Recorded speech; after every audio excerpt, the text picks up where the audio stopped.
Assalamualaikum warahmatullahi wabarakatuh. Polisi arogan ini berusaha memalak wanita cantik tersebut. Namun tak disangka, wanita tersebut menghajar polisi arogan itu.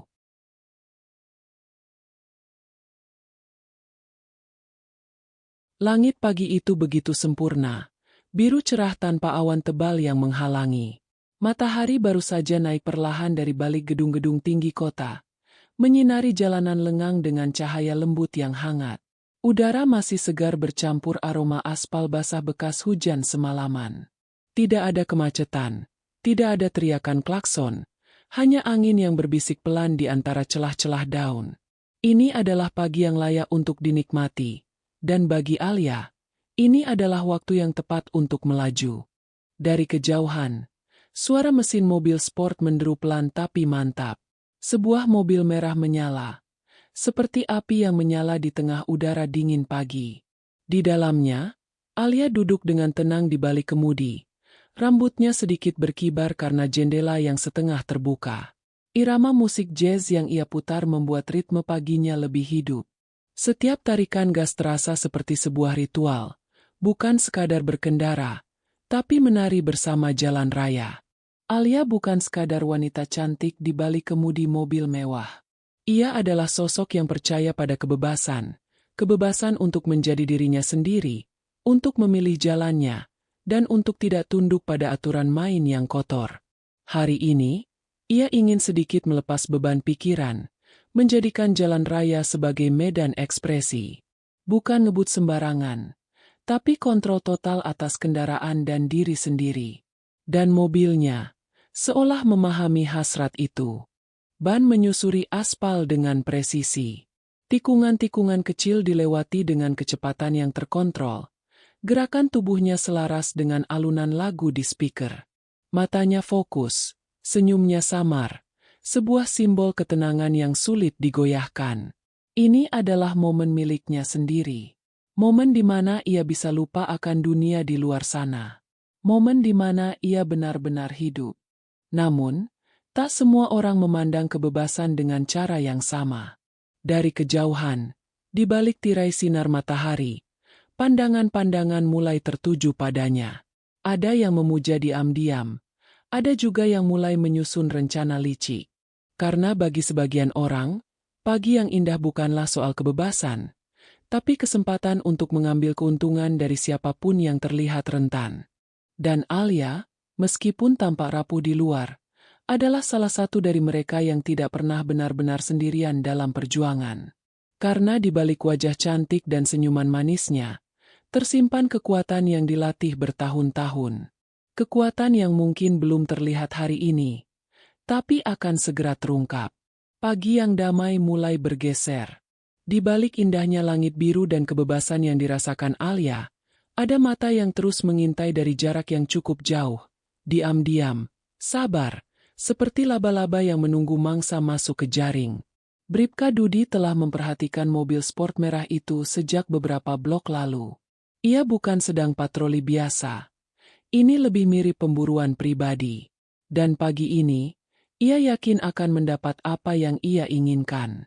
Jalan lurus berubah menjadi tikungan tajam. Tepat di titik itulah kesempatan terbaik. Dengan gerakan cepat namun terencana, mobil patroli polisi mendadak keluar dari balik pepohonan rindang dan memotong laju mobil Alia. Rodanya mengunci. Ban menyentuh aspal dengan suara gesekan pelan tapi pasti. Lampu rotator menyala. Sirene tidak. Karena ini bukan situasi darurat, hanya pertunjukan kekuasaan semata. Alia langsung bisa membaca situasi. Matanya menyipit, tangannya siap dikemudi. Napasnya tetap stabil meski jantung mulai berdetak sedikit lebih cepat. Ia tahu ini bukan pertama kalinya harus menghadapi oknum seperti ini. Meski begitu, ia tetap tenang. Ia menurunkan kecepatan, lalu perlahan berhenti di pinggir jalan. Jendela diturunkannya. Angin pagi bercampur rasa waspada mulai menyelinap masuk. "Ada masalah, Pak?" katanya dengan nada rendah dan sopan. Bribka Dudi turun dari mobil dengan langkah percaya diri. Seragam coklatnya tampak rapi, tapi sorot matanya tak bisa berbohong. Ia memandang Alia dari atas ke bawah sebelum menjawab singkat. Ibu tadi ngebut di jalur ini. Saya lihat sendiri. Suaranya datar, tapi ada gema sombong di dalamnya.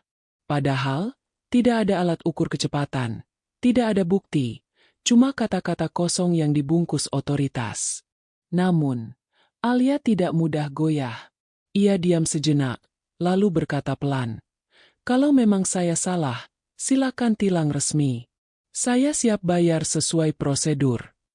Jawaban itu membuat Bribka Dudi mengerat-erat dalam hati. Ia tersenyum sinis. "Begini ya, Bu, kita bisa selesaikan secara kekeluargaan. Lebih simpel, lebih cepat." Tangannya terulur. Isyarat jelas. Uang. Uang untuk damai. Walau tidak ada pelanggaran nyata. Atmosfer mulai berubah. Udara segar pagi tiba-tiba terasa panas. Matahari masih menyinar. Tapi sinarnya tidak lagi hangat. Alia menatap tangan itu dengan tatapan dingin. Hatinya mulai berdetak lebih cepat. Bukan karena takut, melainkan antisipasi. Kekuatan yang selama ini ia simpan, mungkin akan terbongkar hari ini. Karena satu hal yang pasti, ia tidak akan tinggal diam. Alia tidak menjawab langsung. Ia hanya menatap tangan Bribka Dudi yang terulur. Sebuah simbol kekuasaan palsu. Sebuah gerakan arogan dari seseorang yang lupa batasannya. Udara pagi yang semula menyenangkan kini terasa berat.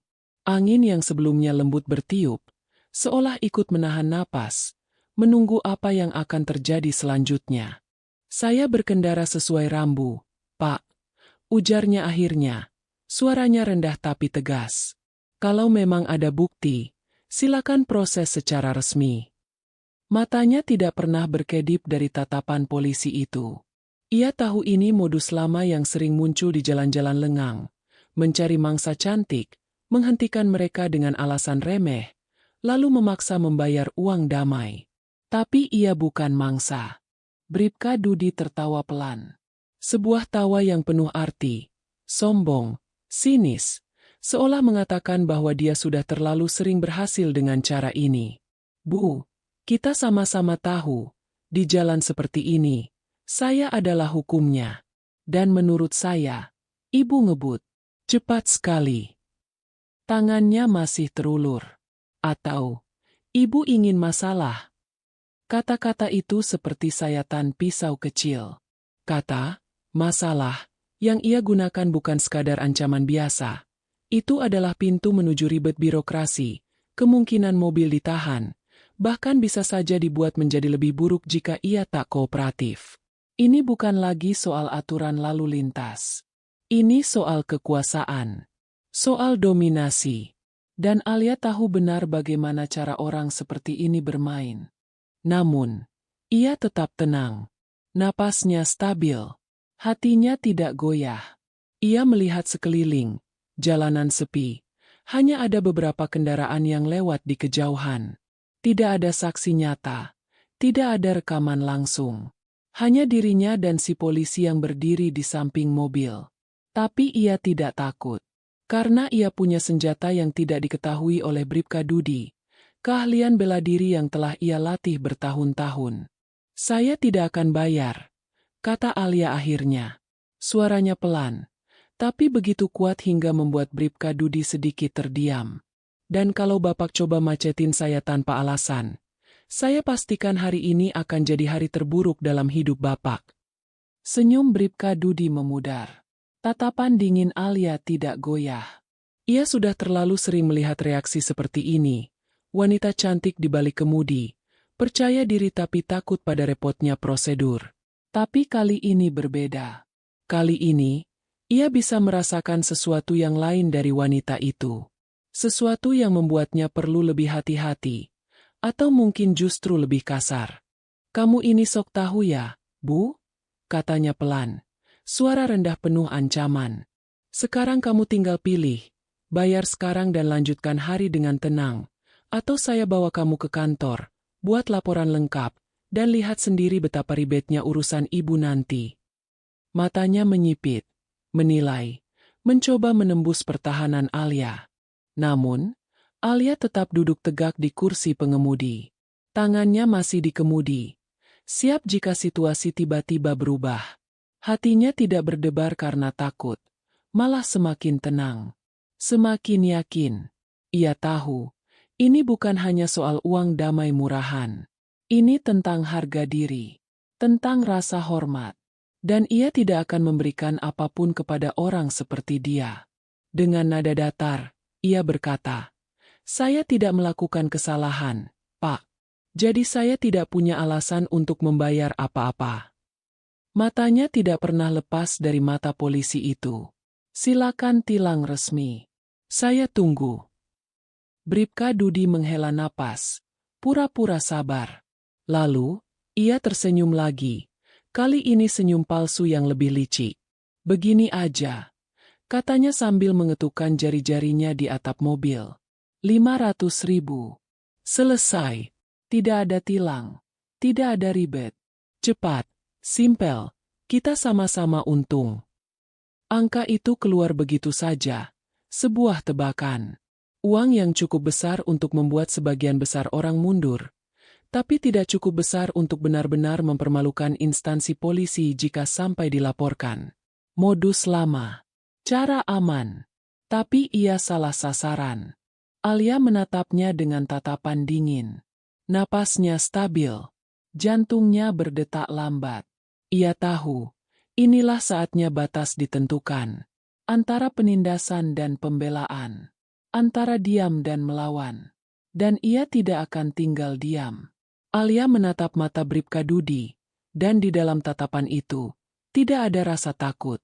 Hanya ketenangan dingin, keyakinan baja, dan sedikit rasa jijik pada cara pria itu memperlakukan kekuasaannya. 500.000 rupiah.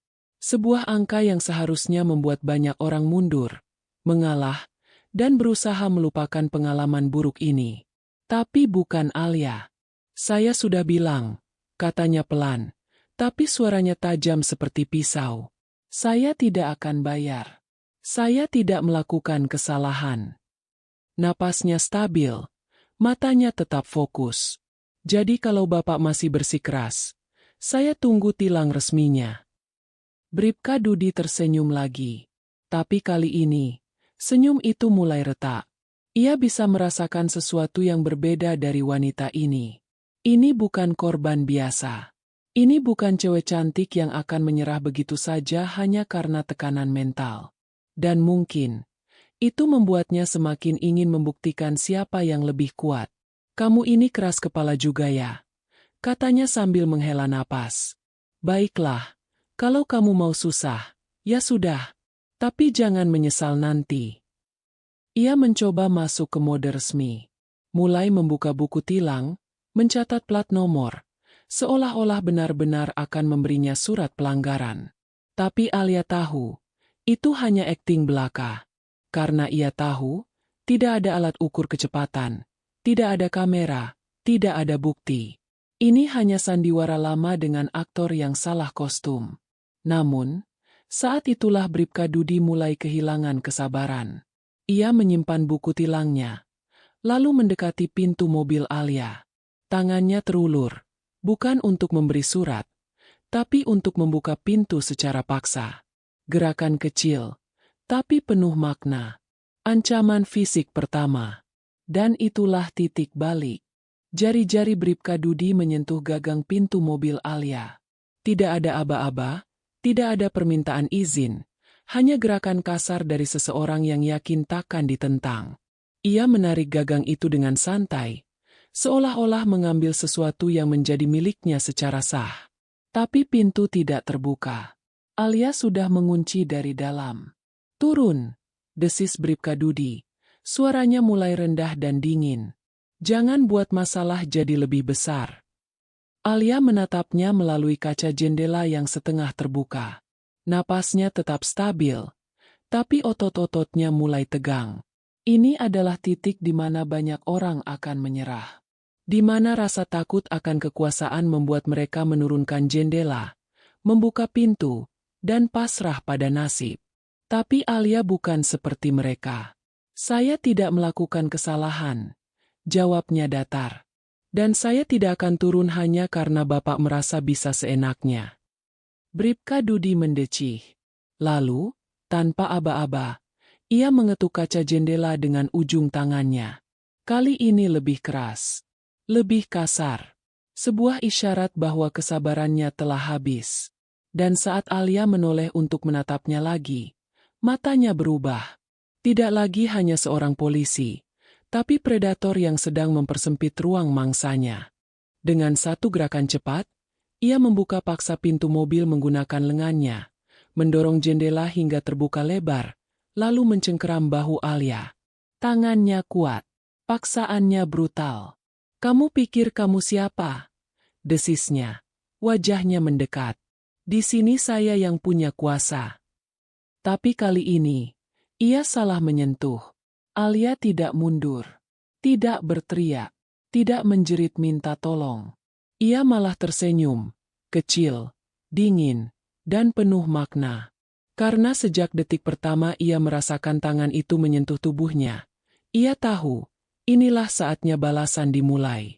Sentuhan kasar itu, pegangan di bahunya, menjadi awal kesalahan besar bagi Bribka Dudi. Karena dalam sekejap, tanpa suara atau aba-aba, tubuh Alia bergerak. Gerakan pertama begitu cepat. Ia menurunkan bahunya, melesakkan sedikit ke bawah, lalu menggeser posisi tangan polisi itu dari arah dalam keluar. Pegangan yang tadinya kuat mendadak lepas, seolah jari-jari Bribka Dudi tidak lagi memiliki kekuatan. Sekilas kaget muncul di wajahnya. Tapi belum sempat ia bereaksi, Alia sudah melangkah keluar dari mobil. Langkahnya stabil, lutut sedikit tertekuk, postur tubuh siap. Matanya tetap tenang, tapi sorotannya berkata banyak. "Jangan coba macetin saya." Bribka Dudi mundur selangkah. Refleks mengambil posisi defensif juga. Ia mulai menyadari bahwa wanita ini bukan sekadar pengemudi cantik yang bisa dibuat takut dengan seragam polisi. Ini berbeda. Ini aneh. Tapi ego pria dan rasa percaya diri palsu membuatnya tidak mundur. "Kamu ini benar-benar cari masalah," desisnya. Lalu dengan cepat, ia mengeluarkan tongkat polisi dari ikat pinggangnya. Ujung tongkat itu diarahkan ke dada Alia, ancaman nyata. Namun, ia tidak goyah. Bahkan, matanya lebih fokus pada gerakan tangan Bribka Dudi, memperhatikan setiap tarikan otot, setiap pergerakan bahu. Ia tahu, serangan akan datang. Tinggal menunggu waktu. Dan saat itulah serangan itu datang.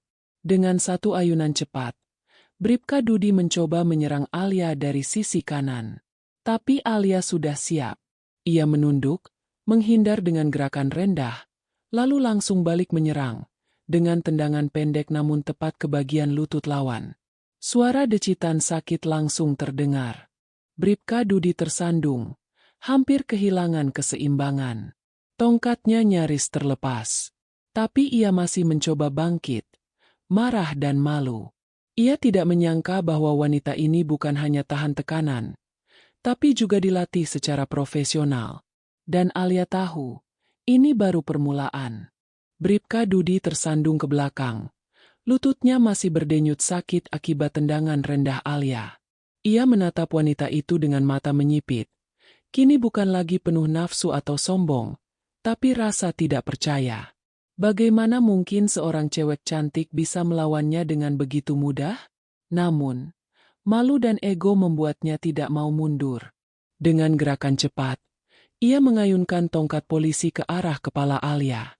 Tapi ia salah hitung. Reaksi Alia jauh lebih cepat dari dugaannya. Alia menunduk sedikit, lalu menjatuhkan diri ke samping kanan, menghindari ayunan itu hanya dalam jarak beberapa sentimeter. Saat Bribka Dudi sedikit kehilangan keseimbangan karena momentum ayunannya, Alia langsung bereaksi, menyeret lengannya ke bawah, lalu memutar tubuhnya untuk melemparkan polisi itu ke samping mobil patroli. Suara benturan pelan terdengar saat Bribka Dudi menghantam bagian depan kendaraannya sendiri. Wajahnya meringis kesakitan, tapi ia tetap mencoba bangkit. "Kamu," desisnya. Napas mulai tersengal. Alia tidak memberinya waktu untuk pulih. Ia tahu, Jika Bribka Dudi punya kesempatan kedua, ia akan menyerang lebih keras, atau bahkan memanggil backup. Ini harus selesai sekarang. Dengan langkah tenang namun pasti, ia mendekat. Matanya tetap fokus pada setiap gerakan lawan. Bribka Dudi mencoba menyerang lagi, kali ini dengan pukulan kosong ke arah perut Alia. Tapi Alia sudah siap. Ia menghalangi serangan itu dengan siku kirinya, lalu balas dengan satu pukulan pendek ke rusuk kanan Bribka Dudi. Pria itu terbatuk, napasnya terganggu, tubuhnya sedikit membungkuk, dan dalam sekejap, Alia melanjutkan dengan sapuan kaki cepat yang membuatnya terjatuh. Bribka Dudi ambruk ke aspal, berdebum keras. Napasnya tersengal-sengal, wajahnya memerah karena malu dan kesakitan. Ia mencoba merangkak bangun, tapi tubuhnya sudah mulai lemas. Dan Alia berdiri di atasnya, tidak marah, tidak puas, hanya tenang. Seperti seorang master yang baru saja mengalahkan murid nakal. Pagi yang tenang mulai berubah. Suara benturan tubuh Bribka Dudi dengan aspal memecah kesunyian jalan raya. Tapi kali ini, bukan hanya angin dan burung yang menyaksikan. Beberapa mobil yang lewat mulai melambat. Seorang pengemudi ojek online menghentikan motornya di pinggir jalan. Ia menatap tak percaya pada adegan di depannya. Seorang wanita cantik berdiri tegak, sementara seorang polisi tergeletak di tanah, terengah-engah. Lalu, muncullah mereka. Ponsel-ponsel kecil yang selalu siap merekam segalanya.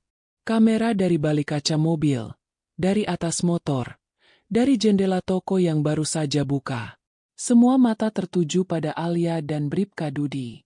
Dan meskipun tidak ada yang turun untuk melerai, tidak ada yang bisa menyangkal bahwa mereka sedang menyaksikan sesuatu yang langka dan sangat memuaskan. Di tengah sorotan itu, Alia tetap tenang.